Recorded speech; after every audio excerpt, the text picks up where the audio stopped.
안녕하세요. 대구에서 24시 동물병원을 운영 중인 대표원장 이세원입니다.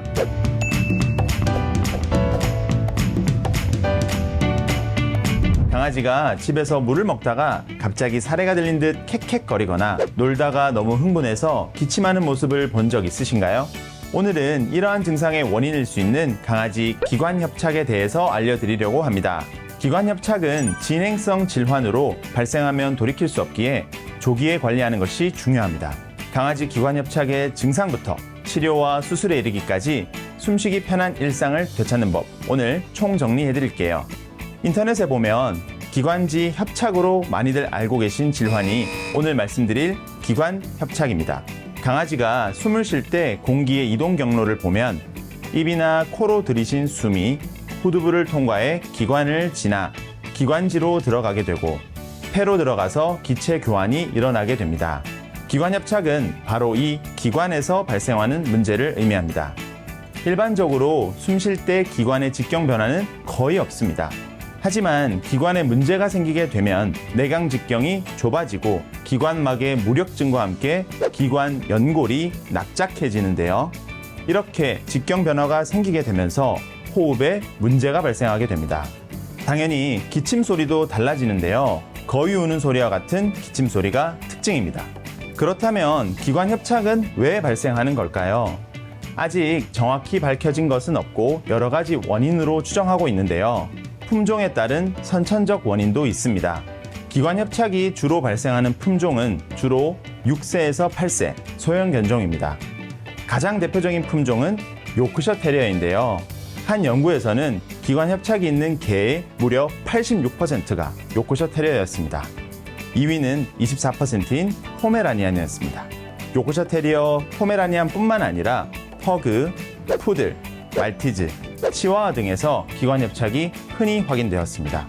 또한 기관협착을 악화시킬 수 있는 요인으로는 비만, 심장병, 과도한 흥분, 알러지, 구강질환, 기관지염, 담배 연기와 같은 유해가스 흡인이 포함됩니다. 기관이 여기에서부터 여기까지 길게 이어져 있는데요. 환자마다 기관협착이 발생하는 위치는 다양한데요. 가장 증상이 심하게 나타나는 곳은 여기 앞쪽인 경부기관과 안쪽인 흉부기관의 경계부인 흉강 입구 쪽입니다. 경부기관은 숨을 들이쉴 때 협착이 되고요. 흉부기관은 숨을 내쉴 때 협착이 됩니다. 이 기관협착이 있는 개에서 기관지 연화증이라는 질환이 동시에 발생하는 경우가 많습니다. 기관지 연화증은요, 기관 구조 중 연골과 기관막이 약해지며 구조가 무너지는 질환입니다. 따라서 이전에는 참을 수 있었던 작은 먼지나 꽃가루와 같은 작은 자극에도 반복해서 염증이 나타나고 기침을 유발할 수 있습니다.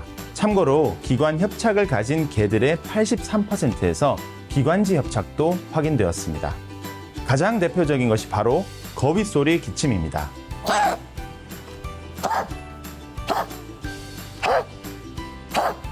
이 증상은 음식을 먹거나 물을 마실 때, 운동 후에 흥분했을 때, 날씨가 더울 때, 그리고 목에 자극이 가해지면 더 심해질 수 있어요.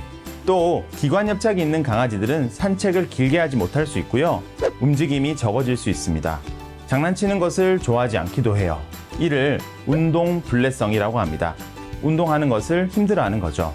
기관협착 증상이 심해지면 호흡곤란도 발생할 수 있고요. 산소 부족으로 혀가 파랗게 변하는 청색증이 나타나기도 합니다. 이런 상황이 지속되면 실신을 하기도 합니다. 이렇듯 자칫 위험한 상황에 빠질 수 있는 기관협착, 신속하고 정확하게 증상을 파악해야겠죠. 일반적으로 동물병원에서 기관협착을 진단할 때 어떻게 하는지 말씀드릴게요. 가장 먼저 반려견의 병력에 관한 이야기를 듣습니다. 기침 빈도가 어떤지, 언제 기침을 주로 하는지, 다른 증상은 없는지 등 기관협착과 관련된 증상을 확인합니다. 그리고 신체 검사와 엑스레이 검사를 진행하게 됩니다. 신체 검사로는요, 심장과 폐, 기관에 대한 청진을 진행하고요. 기관 촉진 검사도 진행합니다. 심장병과 기관협착이 함께 있는 경우도 있는데요. 심장병으로 인한 기침일 수 있어서 잘 평가해야 합니다. 엑스레이 검사로는 기관협착 유무를 직접 눈으로 관찰할 수 있습니다. 숨을 들이마실 때, 내쉴 때 이렇게 나누어서 촬영해서 협착이 되는 위치와 정도를 평가합니다. 투시 검사는요, 모든 호흡 단계에서 비정상적인 기관의 움직임을 직접 시각화하는 방법입니다. 이 검사의 장점은 비침습적이며 진정 또는 마취가 필요하지 않습니다. 일반 엑스레이 검사보다 더 정확한 검사가 가능합니다. 마지막으로 기관경 검사도 있는데요. 확진을 위해 기관경 검사까지 진행되는 경우가 많지는 않지만 기관경 검사는 기관 협착을 직접 시각화할 수 있어 진단에 있어 가장 중요한 정보를 제공합니다. 이 검사를 통해 기관의 협착뿐 아니라 등 쪽 기관막의 비후 및 염증과 같은 다른 이상도 확인할 수 있습니다. 기관 협착으로 진단되고 단계까지 파악되었다면 이제 치료를 해야겠죠. 치료 방법은 수술적 치료와 내과적 치료로 나눌 수 있는데요. 예전에는 2기에서 4기까지 기관 협착이 있는 강아지에게 수술을 권장하였습니다. 그러나 지금은 초기 약물 관리에 실패한 강아지만을 수술 대상으로 고려하고 있습니다. 따라서 수술을 하기 전에 내과적인 관리가 충분히 이루어져야 합니다. 사실 수술적 치료 후에도 대부분 약물 치료가 필요하기 때문에 보호자가 약물 투여한다든지 환경의 변화를 준다든지 비만 관리하는 부분에 있어서 익숙해지는 것이 중요합니다. 만약 심한 호흡 곤란으로 내원한다면 병원에서는 산소 공급을 먼저 진행합니다. 응급 상황이 발생할 수 있기 때문에 산소 공급을 원활하게 해주는 것이 정말 중요하죠. 그리고 기침을 줄여주기 위해서 진정제, 기침 억제제 등을 사용하게 됩니다. 초기에 기관 부족 및 염증이 있을 수 있으므로 항염증제도 사용합니다. 그리고 기관 협착을 악화시킬 수 있는 질병인 만성기도질환, 심장병, 부신피질 기능 항진증 등이 있는지 확인하고요. 함께 치료를 진행하게 됩니다.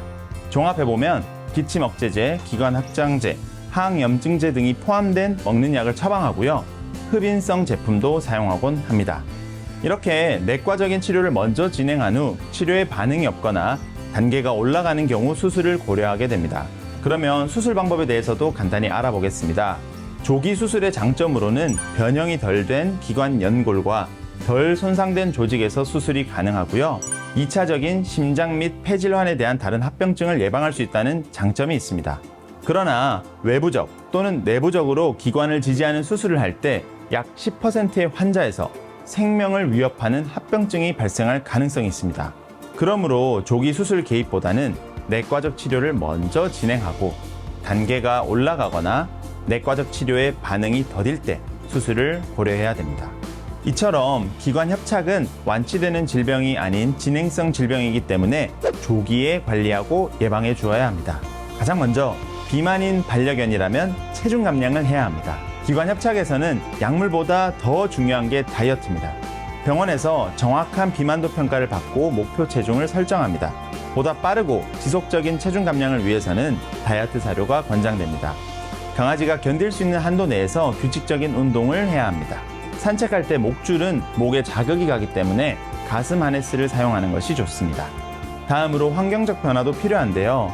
연기, 먼지, 향초, 카펫, 탈취제 등 잠재적인 자극 물질을 제거해야 하고요. 기도 네뷸라이저나 가습기 사용이 도움이 될 수 있습니다. 올 여름도 너무 더웠죠? 여름엔 너무 고열이 되지 않게끔 체온 관리를 잘 해주셔야 하는데요. 집안 온도가 높지 않게끔 해주시고 너무 더운 날에 실외 산책은 하지 않아야 합니다. 여름철엔 차 안에 반려견을 혼자 두는 것도 매우 위험합니다. 과도한 흥분과 스트레스 상황도 기침을 유발할 수 있는데요. 평소 불안증 또는 스트레스 요인이 큰 반려견들은 해당 상태를 관리받고 스트레스 완화를 위한 페로몬 제품도 있으니 참고해주세요. 기관 관리를 위한 영양제를 급여하는 것도 도움이 됩니다. 우리나라는 특히 기관 질환에 취약한 소형품종 반려견을 많이 키우고 있기 때문에 다양한 영양제들이 시중에 판매되고 있으니 미리 급여하셔서 예방 관리를 하시면 좋습니다. 오늘은 반려견에서 흔히 발생할 수 있는 기관 협착에 대해서 알아봤습니다. 기침을 자주 하거나 숨을 힘들게 쉬는 모습을 보면 보호자로서 정말 걱정될 수밖에 없는데요. 오늘 말씀드린 내용을 통해 증상 발현 시 유연하게 대처할 수 있는 방법을 배워가셨으면 좋겠습니다. 특히 증상을 미리 파악하고 조기 치료를 진행하는 것이 반려견의 삶의 질을 크게 좌우한다는 점 꼭 기억해 주세요. 그럼 다음 강의에서 또 다른 주제를 가지고 찾아오겠습니다. 지금까지 수의사 이세원이었습니다.